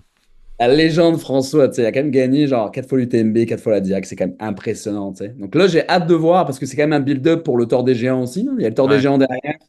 Là, il vient juste de finir 5e à Andorre. Est-ce que genre, ce truc-là, il l'a poussé ou pas? Quand on a vu les commentaires, apparemment, il y a eu quelques petits soucis quand même aussi. Donc c'est sûr que c'est un des favoris ultimes pour ça. Après, voilà, il y a mon petit chouchou Zach Miller après. Zach, c'est vraiment la plus belle moustache des États-Unis. Là. Mais Zach a un build-up absolument incroyable. Tu sais, sur ce travail, il met tout. Donc ça, c'est super intéressant à regarder. Si le monde veut regarder, avoir le vertige pour des gars qui font des sorties de 1000, 1500 par jour, c'est Zach. Il a déjà fait 200 000 de D+. Ah, c'est hallucinant. C'est un gars qui roule sa bosse depuis longtemps. Ça lui a pris du temps maîtriser l'UTMB, dompter la bête qui est l'UTMB. Il avait gagné la CCC à son premier essai en 2015. Et après ça, 2016, il a mené l'UTMB. Il a droppé plus tard. Après ça, 2017, 2018, on l'a vu en avant. Finalement, il recule, soit des finishes dans le top 10, qui est pas mauvais, mais il menait la course. Il y a eu beaucoup de DNF. Et l'an passé, on l'a vu enfin réussir à dompter la bête. Meilleure performance américaine de l'histoire de l'UTMB pour un homme, après Jim Wamsley la même année. Mais j'ai l'impression que là, c'est un terrain qu'il connaît un peu plus. Il a vécu au Colorado très longtemps. Il a vécu en haute altitude dans le coin de Pikes Peak très longtemps. C'est pas le même coin, mais c'est pas loin pareil. C'est des montagnes similaires. C'est un environnement plus familier pour lui. Je pense pas, dans tous les cas, que Zach, ça va y prendre 6 essais avant de dompter la bête qui est la Hard Rock, contrairement à l'UTMB. Est-ce que ce sera cette année à suivre? Puis tu sais, là, ça s'agit, il est plus aussi fou que je pense que les années les années précédentes. Donc je pense que c'est bon, mais le fait d'avoir fini 2e à l'UTMB, ça lui a sûrement donné confiance, tu sais, parce que l'année d'avant, il avait connu une année sans avec une belle grosse blessure qu'il avait tenue vraiment éloignée. Puis tu sais, après, il était revenu à Andorre où il avait tué tout le monde, puis tout le monde était là, back is back. Puis après ça, c'était 2e à l'UTMB, tu sais. Donc je pense que là, il s'est peut-être libéré un petit peu de cette pression-là qu'il devait se mettre. Puis après ça, on présente plus non plus. Là. Ludo Pomeray, le métronome qui va être là. Donc ça va être... Pour vrai, moi, j'ai hâte de le voir là-dessus aussi. Là. C'est une des idoles françaises avec François. Là. C'est la longévité de ce gars-là, c'est...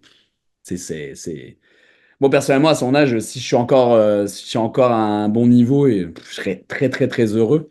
Donc, c'est un gars qui est dans la catégorie des Jeff Browning, des Karl Melzer qui performent longtemps en âge. Tu sais, Ludovic Pomeray, 48 ans. Mais la différence avec Jeff Browning, la différence avec Karl Melzer, c'est qu'il est sur les plus gros plateaux du monde. Encore là, avec tout le respect pour Melzer qui a gagné des grosses courses dans sa quarantaine, maintenant, quand il gagne un 100 miles, c'est un 100 miles où c'est toi puis moi sa plus grosse compétition. Jeff Browning sur 100 miles, c'est pas... tu sais, je veux dire, il a gagné la Hard Rock en 2018 après une disqualification. Puis sinon, sur les gros 100 000 compétitifs, il est moins là qu'il était, disons. Il en a gagné un en Arizona. C'était moi sur le podium avec lui. On s'entend, il n'y avait pas de la grosse compétition. Loin de là. Mais je voulais quand même brag un peu. Ludovic Pomeray gagne l'UTMB en 2016. Alors que le monde disait, OK, il est quand même rendu vieux. Il avait 40 à l'époque. Depuis, il a gagné la Diagonale. Il a gagné la TDS en 2021-2022. Il continue de performer au plus haut niveau. Là. L'année dernière, tu sais, top 10 à l'UTMB avec tous les petits jeunes autour de lui. Là. C'est complètement fou. L'année d'avant, l'année toute française, c'est 2021-2022. Il avait fini 4e avec Mathieu, avec François Den, avec Aurélien Dunant-Palaz. Il est toujours là. toujours là. Tu sais, c'est ça qui est fou. La longévité, moi, je trouve que c'est une des plus belles facettes de notre sport, là. Des fois, on voit Ouais, beaucoup d'étoiles filantes, là. Mais c'est cool de pouvoir souligner ces gars-là qui, sur la durée, tu les vois tout le temps, ça. ouais, Toujours, il faut toujours show up, là. Mais ouais. lui, il a jamais de doute là-dessus, tu sais. Puis tu sais, C'est même, quel on se c'est pas disait 600 mètres. souvent, avec ses habiletés, on se disait, tu sais, oui, il peut performer plus tard en âge sur des courses plus lentes, entre guillemets, donc UTMB, Hard Rock, des courses qui se gagnent en 21, 22, 23 heures. Tu sais, c'est un gars qui est très solide en montagne, se pointe à la Western les 2 dernières années, fait un top 10 en 2022, puis mène la course. Tu sais, je veux dire, la Western, c'est une course de Young Guns, là, à part Jim Wamsley dans la trentaine, c'est des gars de 20 ans qui courent 3,30 du kilo d'un ravito, puis Ludovic Pomerel, le montagnard, se pointe, puis mène la course une bonne partie, puis fait une solide performance. Puis c'est une course qui, à mon sens, n'est pas dans ses attributs les plus naturels. Puis à 46 ans, il avait placé, je me rappelle pas s'il était 6e ou 7e. Puis l'année d'après, je pense l'année passée, il a fini 11e à la Western, tout juste en dehors du top 10, avec une journée difficile. Puis c'est pas ces courses où il performe naturellement bien, c'est complètement débile les capacités de ce gars-là. Là, il se pointe à la Hard Rock, c'est un montagnard. Il a pacé l'année dernière, il a pacé le gagnant. Il connaît bien le parcours parce qu'il l'a vu en partie l'année passée. Ça fait 1 mois qu'il est à Silverton. Faut pas regarder l'âge pour faire nos prédictions de podium parce que le monsieur de 48 ans est très, très, très solide. Non, non, je pense que, en fait, tu peux toujours le placer, quoi. Mm-hmm. Et puis, toi et moi, on a fait plusieurs des épisodes avec des prédictions, là, puis tu sais, il est toujours dans le mix. Il est toujours de se dire, ah, Ludo, on le met où? En fait, c'est toujours là. Il faut toujours que tu le mettes sur ta liste. Tu peux pas le mettre à l'écart. Ouais. Tu peux pas le mettre à l'écart parce que c'est genre tu sais, c'est un couteau suisse, il s'adapte à plein d'environnements. Il s'entraîne super intelligemment, tu sais, il est super spécifique à chaque fois sur ce qu'il fait. Puis, Ouais. Puis il court intelligemment. mais là, c'est ça qui est cool. Tu sais, il sera pas en tête après un ravito à la Hard Rock, là. Puis si c'est le Non. cas, je me serais planté. Ou ça va être parti quand même slow comme course parce que des Zach Miller, on s'attend à ce que ça pousse assez fort en partant et d'autres. Mais lui, il va faire sa course, va passer à Hurry après 40 miles, puis après, il va faire la remontada, là. Ouais. Pour moi, je pense que ça partira vite. Ouais. À mon avis. Puis, puis on sait tous les deux qui c'est qui va partir vite. Mais Ouais. derrière, je pense pas que ça va se suivre tout de suite, là. Non. Mais ça va être intéressant de voir à peu près, tu sais. Puis après, on a des autres gars, c'est Jason Schwab, lui est toujours là aussi. Tu sais, c'est des gars genre que tu vois toujours sur les start lists, là. Ouais. Ils ont énormément de finish à leur actif. Tu sais, lui, ça, tu sais, il a gagné avec Kylian en 2016. Ouais, main dans la main. Sur l'UTMB, tu le vois toujours, tu sais, il est toujours là. Puis c'est des gars qui ont gagné plein de 100 000. Donc, Je pense qu'à la Hard Rock, plus qu'ailleurs, l'immense expérience de ces gars-là, tu sais, Ludo Pomeré, Jason Schlarb, les autres noms qu'on va nommer plus tard, c'est pas des gars qui sont en ce moment l'élite mondiale, c'est pas le top 3 mondial que tu dis c'est eux qu'on va voir encore pour plusieurs années à être les premiers sur les plus grosses courses, mais Hard Rock est différent. Hard Rock, c'est une course de montagnard, c'est une course d'expérience. Des Jason Schlarb qui termine des gros ultras depuis 10 ans, depuis 15 ans, qui a plein de victoires sur 100 000 à plein d'endroits. Il sait comment sortir du trou. Il sait comment gérer une tempête de neige au sommet d'un col avant d'arriver à Hurry en pleine canicule. Tu sais, peu importe ce qui attend côté température. Des plus jeunes coureurs, on va les voir exploser à Western quand il y a des conditions qui changent un peu de ce à quoi c'était prévu. Ouais. Là, la Hard Rock, on a des gars, des filles d'expérience qui se laisseront pas impressionner par peu importe ce qui va se passer, peu importe ce que Dame Nature va leur pitcher.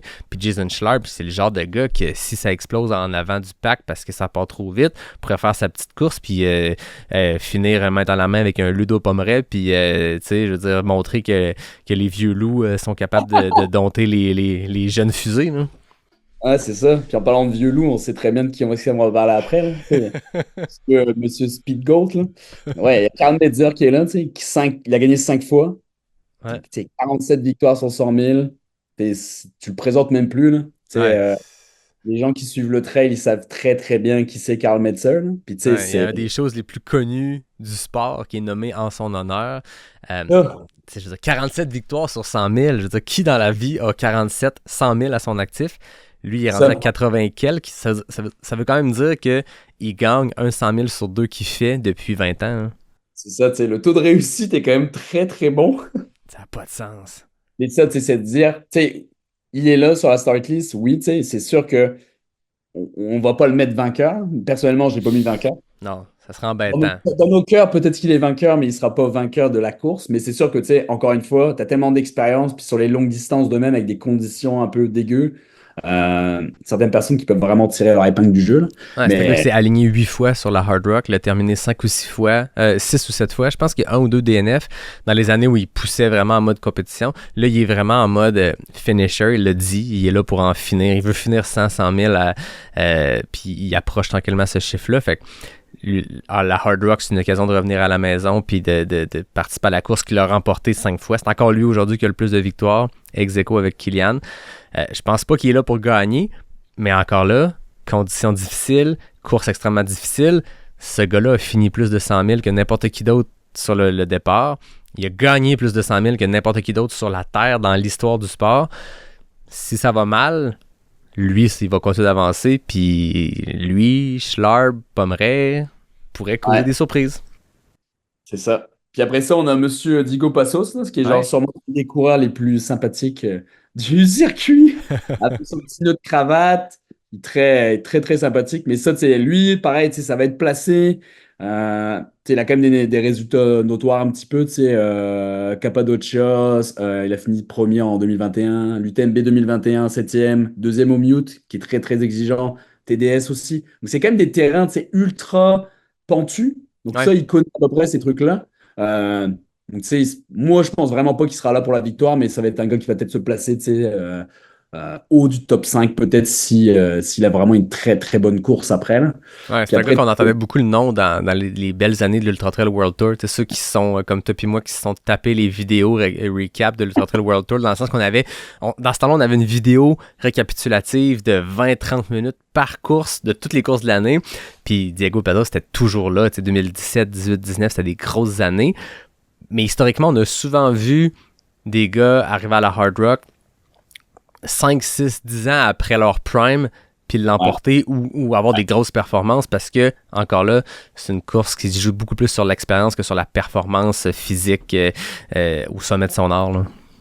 je serais curieux de voir la moyenne d'âge, tu sais, des participants de la Hard Rock, que ce soit Ouais. femmes ou hommes, parce qu'elle doit quand même être genre supérieure à la quarantaine, c'est sûr, sûr, sûr. Certainement 40, puis je serais même pas surpris que ça soit proche du 50. C'est les courses de même, là, que ça soit la Hard Rock ou les grosses, tu sais, genre Tour des Géants, Swiss Peak, là, souvent tu vois des âges vraiment genre 40, 45 et plus, là. Ouais. Des gens qui savent, ils ont l'expérience, puis ils ont derrière la cravate, puis ils connaissent toutes les conditions possibles qu'ils ont eues, là. Ouais, c'est ça. Mais ouais, lui, tu sais, ça, comme je disais, tu sais, on le voyait sur toutes les vidéos, là, à chaque Ouais. fois. Et après, tu as encore deux autres gars qu'on peut vraiment, genre, tu sais, mettre dans le mix un petit peu, tu sais, Paul Terranova, tu sais, il a fait la Rocky Mountain Slam en 2023, combinaison de ces Big Horn, Hard Rock, Leadville, tu sais, il fait vraiment des grosses, grosses courses. Ouais, puis Donc, tu sais, l'année passée, il a terminé 6e à Hard Rock, genre 3 semaines après Bighorn. Un peu c'est comme ça. Courtney tantôt, il est pas arrivé à la Hard Rock avec des jambes fraîches, puis il place 6e.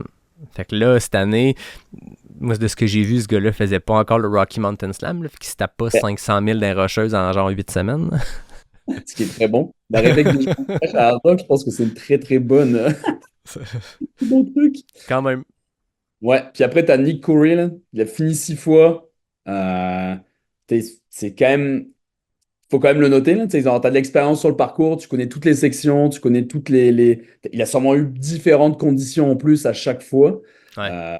Il a quand même fait 4 top 10 à chaque fois, 5 top 10, je crois. Donc, Ouais. c'est quand même intéressant à voir. C'est pareil encore.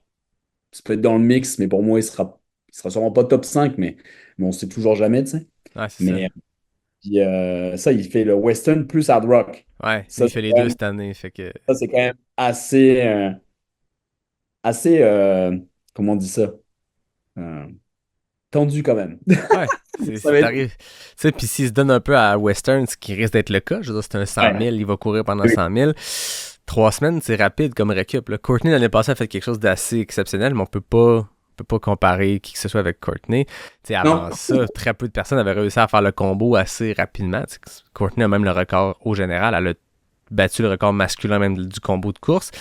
Nick Coury, je pense que moi, ma prédiction, il est pas dans mon podium Hard Rock, mais ma prédiction, c'est que c'est un gars qui pourrait battre le record masculin du combo Western Hard Rock. Je pense pas qu'il s'approche du temps de Courtney de l'an passé, mais le record qui appartient à Jeff Browning depuis 2015 ou 2016, qui n'a jamais été battu, sauf par Courtney. Nick Coury, c'est un gars qui est rapide, c'est un gars qui a déjà gagné, si je ne me trompe pas, Javelina 100, fait qu'il est quand même rapide sur du roulant comme Western peut être. Puis, comme tu l'as dit, 6 finishes à la Hard Rock. Fait que, tu sais, s'il réussit à faire un 16-17 heures à Western, s'il réussit à faire un 25 heures à Hard Rock, pourrait s'approcher du record. Fait que c'est un gars qui est solide. Son frère, c'est Jamil Coury qui a Aravaipa Running, qui est, je pense, la plus grande organisation de courses aux États-Unis. Il y a des courses en Arizona, il y en a une vingtaine. Ils viennent de faire l'acquisition d'une organisation qui fait 5 ou 6 courses dans les White Mountains au New Hampshire. Fait que Jamil Coury, c'est une figure très, très connue du monde du trail. Pas un gars performant autant que son frère, mais on le voit à chaque année se casser les dents sur la Barclay, puis c'est un très bon coureur. Fait que c'est un très bon coureur. Fait que les frères Coury seront à la Hard Rock, mais je crois pas qu'on va les voir sur le podium. Non, je pense pas non plus. Fait que là, côté prédiction, ça dit quoi, là? Oh là là! C'est moi qui commence? Bon, est-ce qu'on va avoir je te laisse l'honneur. On va avoir le même. Bah moi, c'est mon chouchou. Mon chouchou, c'est Zach. Ouais. Donc moi, j'ai mis Zach. J'ai mis Zach qui gagne parce que bah, son entraînement est tellement solide. Tellement solide. Ma seule crainte, c'est que, tu sais, comparé aux autres, c'est qu'il y a quand même, tu sais, lui, il a vraiment pas fait de ski, mettons. Ouais. Donc lui, il a beaucoup focusé D+. Tu sais, 200 000 de D+, déjà dans l'année, là. C'est quand même assez fou, là, depuis le début de l'année. Donc, Zach, parce que mon cœur me dit de mettre Zach, puis j'aimerais bien le voir embrasser la roche en premier. Et deuxième, c'est peut-être là qu'on va peut-être pas avoir la même, mais te connaissant, je sais pas. Mais moi, j'ai mis Ludo, deuxième. OK. Ludo Pommeret, deuxième. Et j'ai mis François en troisième. OK. Parce que François, le niveau de forme, on sait pas trop où il est. Non, c'est ça, côté blessure. Il revient d'une grosse blessure l'an passé. Les échos qu'on a, c'est que c'est encore un peu fragile, mais on parle quand même probablement du plus grand coureur de 100 000 montagneux de l'histoire du sport. Faut pas penser qu'un petit résiduel de blessure pourrait le ralentir, mais quand même, on sait pas exactement ce que c'est. À Andorre, il finit 5, il y a eu des soucis dans la course, mais est-ce que il s'est un peu il a un peu levé le pied de la pédale, puis Andorre est quand même proche de la Hard Rock, là, c'est quasiment juste un mois entre les deux. Fait qu'effectivement, comme tu dis, s'il voit qu'il y a une journée difficile, est-ce que on met la pédale sur le frein, on se contente d'un finish, c'est bon pour la confiance, puis est-ce qu'il nous prépare quelque chose de plus gros pour Hard Rock peut-être? Hein? Ouais, donc c'est ça mon top 3, ça va être ça. Zach, écoute, François. Si on a de l'argent à parier, c'est sur cette deuxième et troisième position-là qu'on va pouvoir se différencier. On avait le même top 3 féminin. J'ai le même gagnant que toi. Avec un François qui aurait ouvert la compétition à Andorre, qui avait terminé premier, je pense que je le mettais favori pour la Hard Rock. C'est sa course, je veux dire. Il y a le chrono le plus rapide de l'histoire sur le sens anti-horaire. Il est terminé deuxième derrière Kilian en 2022 dans une grosse bataille. Pour moi, c'est le vrai favori, mais on ne connaît pas l'état physique. Même s'il utilise la Hard Rock comme préparation pour son Tour des Géants, c'est une préparation qui va faire à fond la caisse puis qui va tout donner.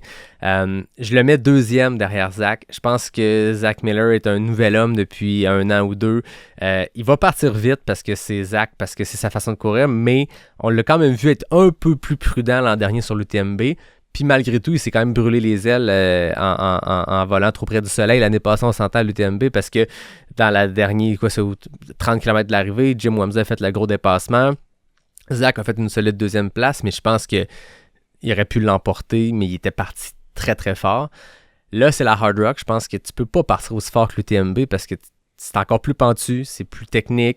Je pense que Zach va être le premier, c'est certain, à hurler. Je vois pas qu'est-ce qui peut se passer. Après 40 miles de course, c'est sûr qu'il est premier, mais je pense qu'il va se rendre au bout. Fait que je mets François deuxième. Et Ludo troisième. Fait qu'on a le même top 3, mais dans un petit ordre différent. Je pense que j'ai confiance en François. Je pense que Ludo est un exceptionnel coureur. Sébastien Chéniaud, toi tu le sais pas, mais dans le segment précédent, dans cet épisode-ci, Sébastien Chéniaud, c'est son choix pour l'emporter, Ludo Pommeret. Puis, tu sais, toi puis moi, on regarde le sport de loin, on le pratique, mais on n'a jamais mis les pieds sur les sentiers de la Hard Rock. Seb Chéniaud l'a remporté.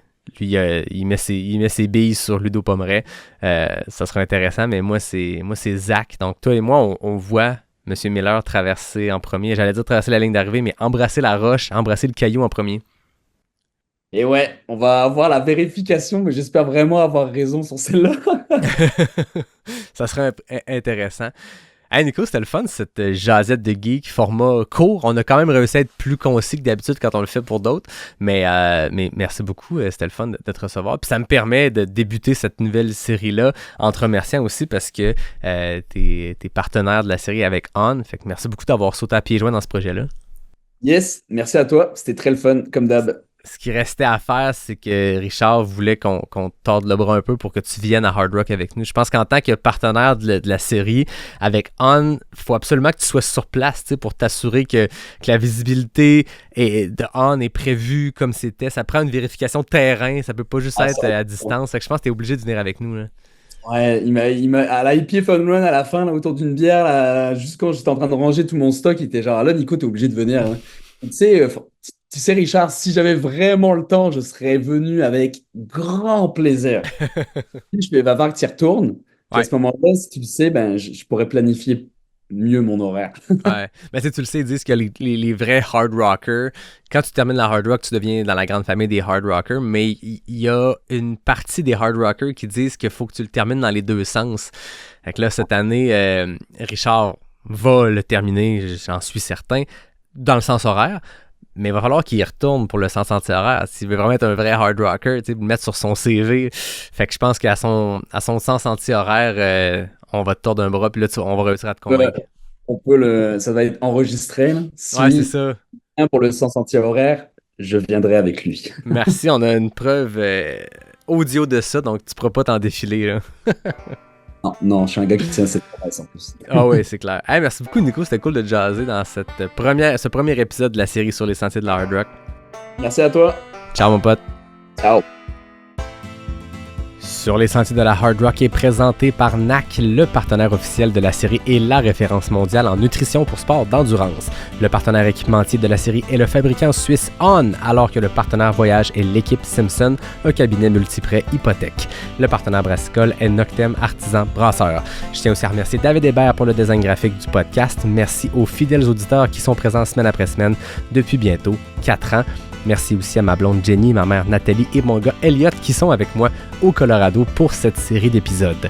Mon nom est Yannick Vézina et je vous dis à très bientôt pour un prochain épisode de Pas sorti du bois, le podcast 100% Trail.